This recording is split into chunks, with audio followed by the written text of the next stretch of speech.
Hi friends good morning. आज के आमी तोमादेर साथे शेयर करब hair oiling tips. Hair oil के किभाबे यूज करले बा हेयर ऑयलेर साथे की मेशाले हेयर ग्रोथ बेशी ताड़ाताड़ी होबे, भालो होबे, आमादेर माथार स्क्याल्प भालो थाकबे। आर माथार स्क्याल्प यदि सुस्थ थाके भालो थाके ताहले किन्तु नतून चुल गजाते भीषणभावे हेल्प करे, हेयर ग्रोथ खूब ताड़ाताड़ी बाड़ाते साहाज्य करे। तो आमी तो निजेके प्रमिस करेछिलाम, तोमादेरके प्रमिस करेछिलाम, आमार हेयारके प्रमिस करेछिलाम जे 30 दिने 30 रकम हेयार पैक लागाबो। सेटा तो आसছে, সেই ভিডিওটা তো পরপর আসছে, কিন্তু হেয়ার প্যাক হেয়ার মাস্ক লাগানো যেমন চুলকে ভালো রাখার জন্য ভীষণ গুরুত্বপূর্ণ, তেমনি নিয়মিত শ্যাম্পু করাও যেমন গুরুত্বপূর্ণ, তেমনি কিন্তু হেয়ার অয়েলিংটাও ভীষণ ভীষণ ইম্পর্টেন্ট। ছোটোবেলা থেকে তোমরাও আশা করি শুনেছো বা এখনও শুনবে হয়তো যে হেয়ার মানে চুলে তেল না দিলে চুল কিন্তু ভালো থাকে না, আর এটা আমি ভীষণভাবে বিশ্বাস করি। এবারে সেই তেলের মধ্যে যদি এমন কিছু মেশানো যায় যেটা মানে হেয়ার অয়েলিংটাকে মানে হেয়ারটাকে হেয়ার স্ক্যাল্পটাকে আরও বেশি বুস্ট করবে, ভালো করবে, হেলদি করবে, তো সেই জন্য আমি আজকে নিয়ে চলে এসেছি একটা টিপস। এটা হচ্ছে কি বলে কারি পাতা। হ্যাঁ, কারি পাতা শুধু খেলেই হবে না, চুলেও লাগাতে হবে। কারি পাতা কিন্তু চুলের হেলথ ভীষণ ভালো করে, মাথার স্ক্যাল্প ভীষণ ভালো করে। এবারে চলো, এর সাথে লাগবে হচ্ছে নারকেল তেল। হেয়ার অয়েলিং টিপসের মধ্যে আরও একটা গুরুত্বপূর্ণ কথা জেনে রাখো, আমি তোমাদেরকে বলছি যে কোনো রকম গন্ধওয়ালা তেল কিন্তু হেয়ার স্ক্যাল্পে বা হেয়ারে ইউজ করো না। ওইগুলোর থেকে এই নারকেল তেলটা, এই প্যারাশুটের এই নারকেল তেলটা ব্যবহার করো, ভীষণ ভালো বেনিফিট পাবে। আর এটা কিন্তু তোমরা স্কিনেও অ্যাপ্লাই করতে পারো। তো এই তেলটার সাথে কারি পাতা এবং আরও কী মিশানো যেতে পারে, তেলটা কিভাবে আমি তৈরি করছি সেটা চলো দেখে নেওয়া যাক। আমি এখানে মোটামুটি 3 বার থেকে 4 বার ব্যবহার করা যাবে এতটা কোয়ান্টিটি আমি তেলটা বানাচ্ছি, তাই কারণে এতটা কোয়ান্টিটি দিলাম। মানে ধরো ওই একটা ছোট্ট কাচের বাটির হাফ বাটির মতন। আর তার মধ্যে দিলাম 1 চামচ কালো জিরে, 1 চামচ মেথি, আর ওই 20-25টা মতন কারি পাতা। এটাকে 10 মিনিট ফুটিয়ে নিয়ে ঠান্ডা করে কিন্তু তারপরে অ্যাপ্লাই করতে হবে। দেখে নিয়েছো এই তেলটা আমি কিভাবে বানালাম, এটা কিন্তু ভীষণ ভীষণ হেলদি একটা তেলে পরিণত হয়েছে। এবারে এটাকে কিছুই না, স্ক্যাল্পে ভালো করে ম্যাসাজ করতে হবে এবং দেন পুরো হেয়ার লেন্থে ভালো করে অ্যাপ্লাই করতে হবে। চলো তাহলে অ্যাপ্লাইয়ের প্রসেসটা তোমাদের সাথে শেয়ার করা যাক। চুলকে ভালো রাখার আরও একটা টিপস তোমাদের দিচ্ছি, সেটা হচ্ছে এই দেখো, এটা কিসের চিরুনি? কাঠের চিরুনি। সবসময় চেষ্টা করবে কাঠের চিরুনি ইউজ করার। আমরা যে প্লাস্টিকের চিরুনিগুলো ইউজ করি সেগুলো কিন্তু হেয়ার স্ক্যাল্পের পক্ষে ভালো নয়, হেয়ার লেন্থের পক্ষেও ভালো নয়। তো একটা কাঠের চিরুনি অবশ্যই তোমরা নিজেদের কাছে ব্যবস্থা করে নিও। যাদের কাছে আছে তো খুব ভালো কথা, যাদের কাছে নেই কিনে ফেলো। কাঠের চিরুনিটা দিয়ে ভালো করে স্ক্যাল্পটাকে পুরো হেয়ার লেন্থটাকে আমি কম করে নেব। এই তেলটার মধ্যে আমি দিয়েছি মেথি। মেথি কিন্তু ন্যাচারাল কন্ডিশনারের কাজ করে, আর এই মেথির মধ্যে না রিচ পরিমাণে অ্যান্টিঅক্সিডেন্টস থাকে, সেই কারণে সহজে আমাদের চুলকে সাদা হতে দেবে না। চলো আমি পুরো চুলটাকে বা জাস্ট পুরো 5 মিনিট ধরে আরাম করে করে পুরো চিরুনি করে নিলাম।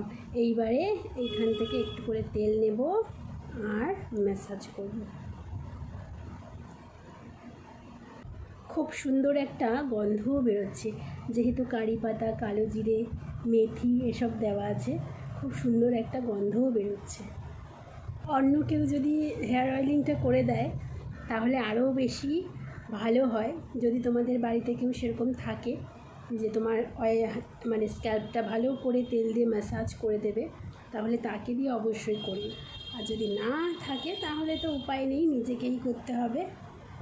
চলো, পুরো স্ক্যাল্পটা আমার ম্যাসাজ করা হয়ে গেছে। এবারে যখনই হেয়ার অয়েলিং করবে না, দাঁড়িয়ে থেকে মাথাটাকে পুরো ডাউন করবে, করে নিয়ে স্ক্যাল্পটাকে ম্যাসাজ করবে। সেটা আমি করব, তবে তার আগে হেয়ার লেন্থে একটুখানি ভালো করে লাগিয়ে নিই। আর এই তেলটার মধ্যে আমি কি দিয়েছি? কারি পাতা।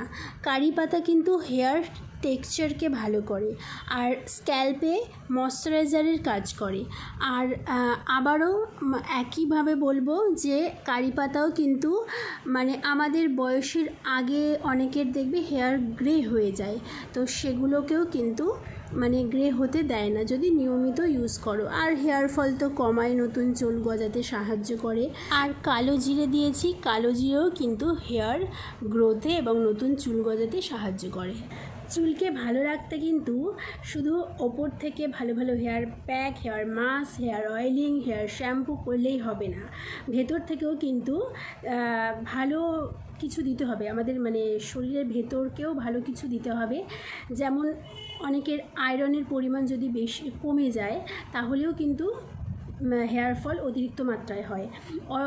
আমাদের মেয়েদের হিমোগ্লোবিনের পরিমাণ অনেকেরই একটু কমের দিকে থাকে, তো সেটাও যাতে সঠিক পরিমাণে থাকে সেদিকেও কিন্তু আমাদের লক্ষ্য রাখতে হবে। তো তার জন্য আজকে একটা এই ভিডিওর মধ্যে টিপস আছে, চলো দেখে নিই। 2 কাপ খাবার জলের মধ্যে কিছু পরিমাণ থেতো করে বা ছিঁড়ে ছিঁড়ে রাখা কুলেখাড়া পাতা দিয়ে 10 মিনিট ফোটাবে, তারপরে ঠান্ডা হয়ে যাওয়ার পরে ছাঁকনি দিয়ে ছেঁকে নিলেই ব্যাস। এই সেই কুলেখাড়া পাতার রস। এটা কিন্তু ভীষণ উপকারী, এটা নিয়মিত খেলে তোমার হিমোগ্লোবিনের পরিমাণ ভালো থাকবে, এবং হিমোগ্লোবিনের পরিমাণ ভালো থাকলে কিন্তু আমাদের সমস্ত অনেক কিছুই মেনটেন থাকে, তো তার ফলে চুলও কিন্তু খুব ভালো থাকে। তো চলো এটা তোমাদেরকে আমি খেয়ে দেখাই।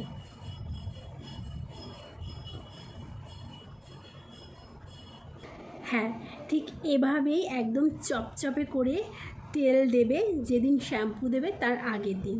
তবে আমি আগামীকাল শ্যাম্পু দেব না, আমি এরকমই রাখবো। যারা এরকম রাখতে পারবে তারা তো ভীষণ ভালো আরও বেশি বেনিফিট পাবে। তো এই ছিল আমার আজকের হেয়ার অয়েলিং টিপস। এই সমস্ত জিনিসগুলো মাথায় রেখো, দেখবে চুল কালো থাকবে, নতুন চুল ফ্রিকোয়েন্টলি গজাবে। আমাদের চুল সবারই পড়ে, আমি এত কেয়ার করি, আমারও কিন্তু হেয়ার ফল হয়, এটা স্বাভাবিক, কিন্তু সেটা যাতে অতিরিক্ত মাত্রায় না হয়, যতটুকু হয় সেটা যেন আবার রিগ্রোথ হয়, এই সমস্ত জিনিসগুলোর জন্য এই টিপসগুলো আমাদের ফলো করতেই হবে, তবেই আমাদের চুল ভালো থাকবে, স্বাস্থ্যোজ্জ্বল থাকবে।